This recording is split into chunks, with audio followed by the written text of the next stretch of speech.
Good morning, everybody. Look at that white stuff. Never a dull moment here in Maine. Just got here to the farm, getting ready to do the daily chores, and this is what we all woke up to in Maine. About 6 to 8 inches of wet, heavy snow. But we're used to it.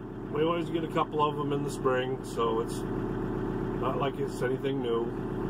We'll deal with it. It's just a pain in the butt. So let's get some chores done. So we'll do the same as we did the other morning. We'll plunk a bale over the fence here, away from the gate. I don't have my helper with me today. As the channel goes on, that's part of one of my goals, is to include the family, my granddaughters, and all my kids, and just get them involved with what's going on, where their food comes from, outside life, things to do, get them out of the house, teach them things.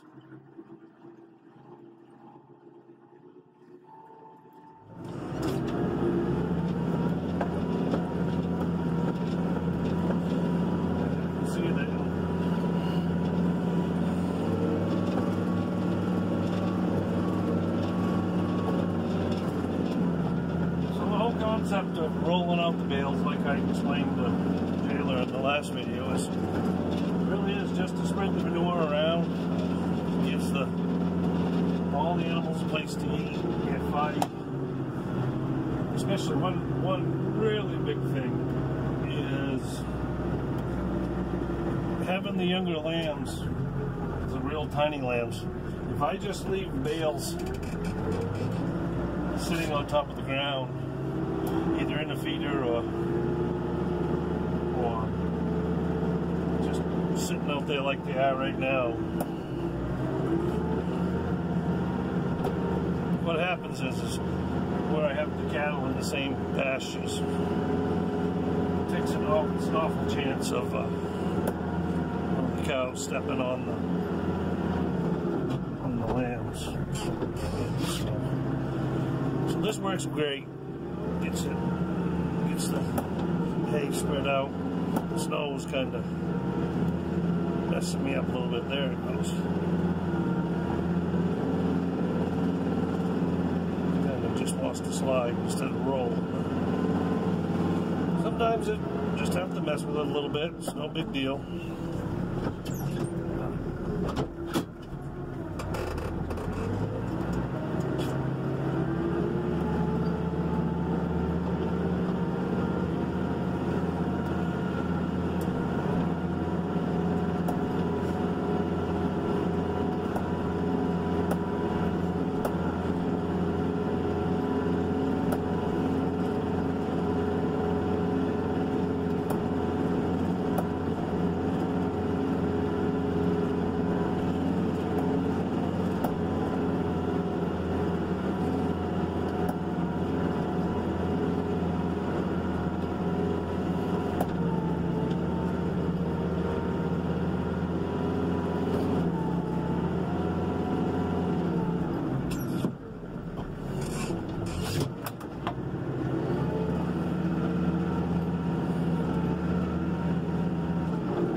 So, there's most of it.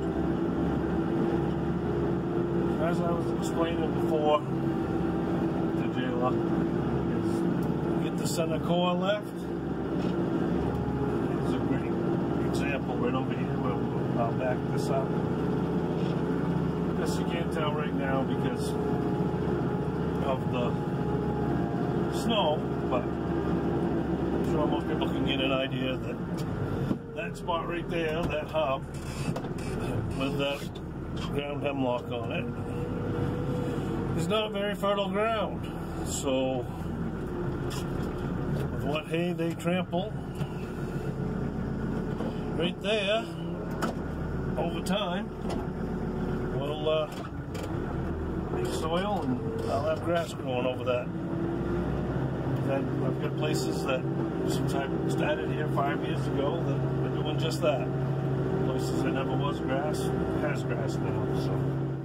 So this right here is just what I was explaining a second ago. This is the first bale that I put over the fence. See how the cows are hanging right there? Well, just picture a little bit of that hay gets knocked off on the ground, and then all of a sudden you have those little lambs. They like to layer it up against it, and it can even happen with the calves. It doesn't even have to be lambs. I've heard stories of people, feeding around the ring bale, listening to the calves curl up and go to sleep, and without realizing it, you get 5 or 6 or 8 or 10 cows pushing and wanting to get to they all think that the best bite of hay is somewhere else in that bale that somebody else is getting. So they're always shuffling around and trying to get at the hay. So that's how you get calves and lambs stepped on. So those are the two main reasons I like to roll the bales out, is to spread the fertility around, and every time that bale goes around, there's seed coming out of it from the farm that they were baled on, and so we're getting nutrients and organic matter and all that good stuff brought in on the farm instead of haying and taking them off the farm. So I don't hay myself. I buy. Get the second bale rolled out here.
Oh, we'll take this center floor up here on top of the hill. Got one there.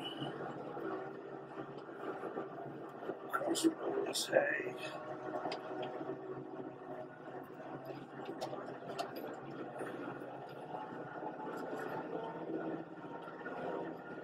You can see that mound right there. There's several of them. There's not much topsoil on some of these fields. It's the one we did last time. Take the center core. Plug it out.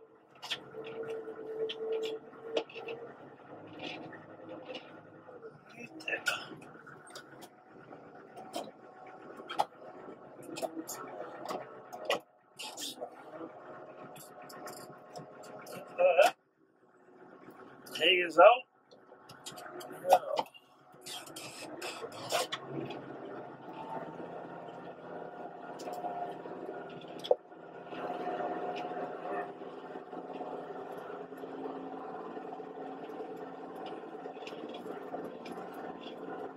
I'll make a track down across the field. Not that probably any of the animals will even care about going down to water today because of all the snow. I'll just make a track down across and mix it up a little bit. One thing about sheep, if they get a track in the snow, they will use that continuous track all the time. So, two problems with that is you just have to get a path where the ground could erode just by getting a trail, and they kind of stomp out all the grass. So, in the winter, when I know they'll follow my tracks, I move around so that they can't. They won't use the same spot. So there again, it moves the manure around and keeps them from getting a spot overused in the ground. So if you remember the last video, I pointed down here and showed where the cows and sheep can go to water. Well, that's still down over the hill further, but the great thing about this spot is you can see all the thick cedars. The cows and the sheep can go down and get under cover, get out of the wind. This pasture that they're in right now is right on the top of the hill, so when the wind blows and it's storming, wind really blows. So this gives them great shelter to get in under the hill and stay out of the wind.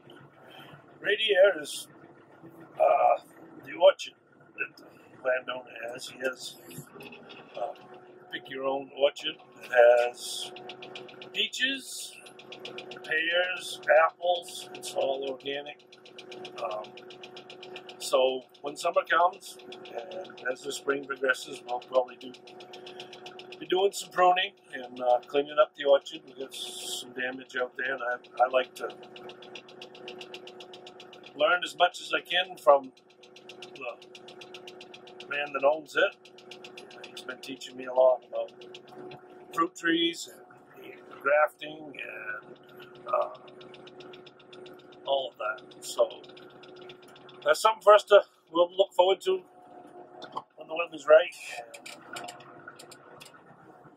It's never a dull moment around here. Always something to do.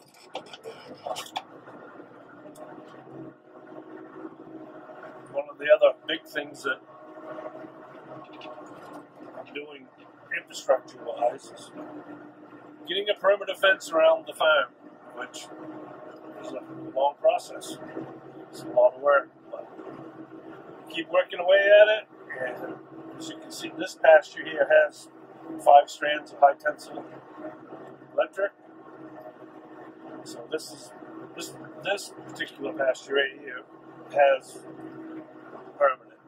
And as you saw above, when we came in, those are Electronet, and they're a pain in the butt. But when you're starting out and you don't want to go in debt, it's the best way to go as far as I'm concerned. Is low overhead and work away at it gradually. Don't go in debt for it. That's my philosophy on that. So, I'll take a walk out and look the animals over. Everybody looks great so far, happy and content. It might be snowy, but it is kind of pretty. And it's warm, so it's not that cold.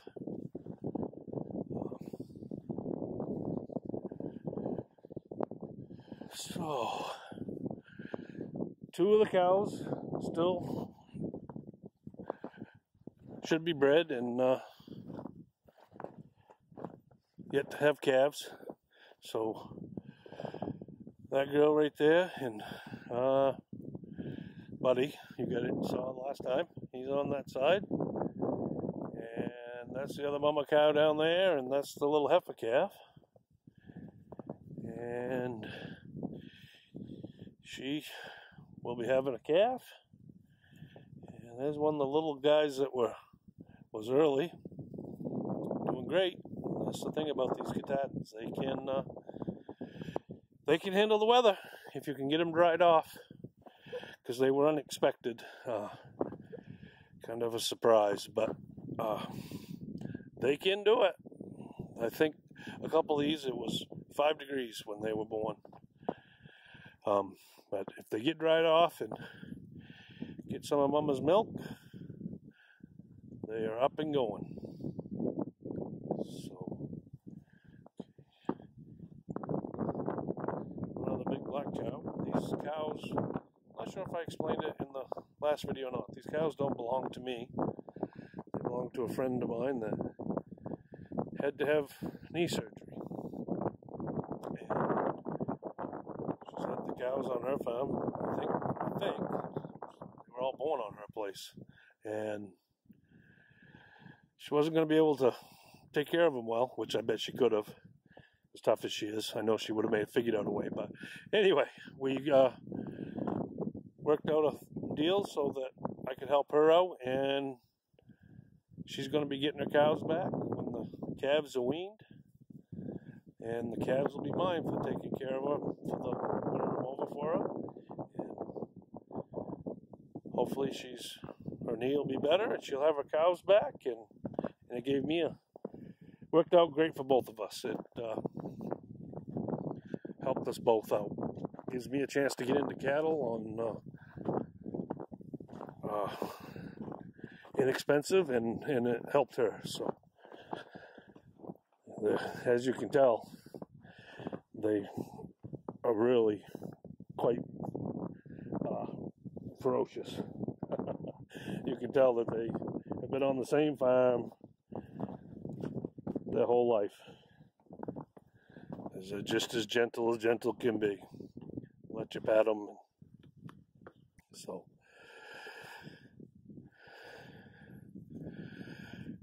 really, the snow is depressing, but it sure is pretty. Well, we'll go over and check these 2 guys out. They got a rough life. Actually, I couldn't get by without them. These are my Marama livestock guardian dogs. It's Luca and Foxy. They keep the coyotes and fox and everything else out of the pastures, and keep the sheep safe and the lambs, and they like to sleep during the day because they're up and about working all night. They patrol the pastures and the farm, and couldn't have them out here without bringing them in for very long, and the coyotes would ruin my flock of sheep in no time. So they're a super important part of the farm right there, and they're great dogs. Well, I almost forgot to turn the fence back on. I was headed back to the truck and almost forgot to turn the electric fence back on. So there's my fence charger setup. It's powered by solar down to a 12-volt battery. It's a Stayflex 12 joule fencer. Love it. Just bought that one within the last month or so. I had a 3 joule. Just wasn't powering quite as much as I wanted, and now that I'm getting this permanent fencing done, I needed a heavier fencer, and I went with this little tool here. It's the on and off remote. It is so good, no matter where you are on the fence. It is simple as touch that on, turn the fence back on, and away it goes. And you just test it, and if the glare is too much or not, but you can see it showing 7.2 volts. Yeah, 7,200 volts on the fence. So it's good and hot. Works 2 ways. Keeps unwanted animals out and keeps the livestock in. Although my guardian dogs right now, Luca and Foxy, I'll show you my other 2 in a few minutes on the way out. This is the back side of the orchard. We were right over there just a little while ago when we made this is the pasture I made the track down across. And they go down through the woods to the spring. And so it's a work in progress, but this fence, this woven wire fence was put up to keep deer out of the orchard, so that they're not chewing on the trees and killing the trees. So there'll be a lot more to go over on the orchard and check out as time goes on. He produces a lot of awesome fruit here, and I'm thinking my wife and I have been talking about setting up like a roadside stand. So I think that's going to be a project for the summer, and going to hopefully get a stand set up so that we can sell our grass-fed lamb, beef, and I also do pasture-raised chicken in the summer. We did 100 broilers last year out on pasture, and I hope to at least double that, maybe triple it this year. You've never had chicken until you've had grass-raised poultry. It's just so much better than the store. So here's the other 2 dogs. This is Brio and Reba. Reba is about a year old, and Brio is 2 years old. I just got Brio, about 2 weeks ago. He's a 2-year-old male that the other farm, the farm where he was, couldn't keep him any longer, so I was asked if I was interested, so he ended up coming here. And Reba is a 1-year-old pup that I got from my buddy in Illinois. And her problem is she hates to stay in a pasture. So these 2 are in what I call the permanent pasture. This is the first pasture that I built when I came on the farm, when I had my first 4 lambs. It's about 4 acres.